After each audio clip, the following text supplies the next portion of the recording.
کیا اذان سے پہلے بلند آواز میں درود پڑھنا بدعت ہے؟ وہ بھی مانتے ہیں کہ یہ ہمیشہ نہیں تھا، ہم نے ابھی کیا ہے، بدعت تو مانتے ہیں وہ۔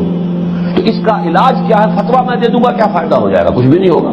آخر وہ بھی یہ تو نہیں کہتے کہ ہمیشہ سے تھی اذان کے اندر، یہ صحابہ کے دور میں ہوتی تھی، یہ اذان اس طرح پڑھی جاتی تھی۔ اگر مجھے اندیشہ ہے کہ میرے اوپر فتوے لگنے شروع ہو جائیں گے۔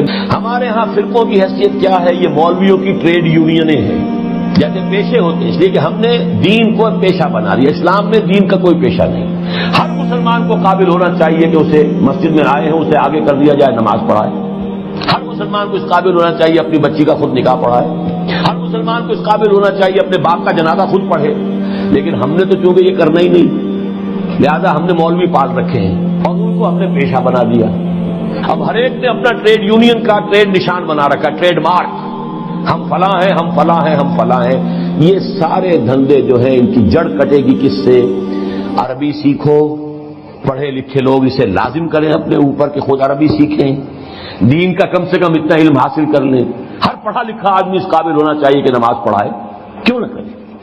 تاکہ یہ جو ہمارے یہاں ایک سول سروس بن گئی ہے اس کو ہم ختم کریں۔ یہ ہوگا اس کا اصل حل۔ اور فتویٰ میں لگا دوں کہ یہ جائز ہے یا ناجائز ہے یا بدعت ہے یا سنت، اس سے کچھ حاصل نہیں ہوگا۔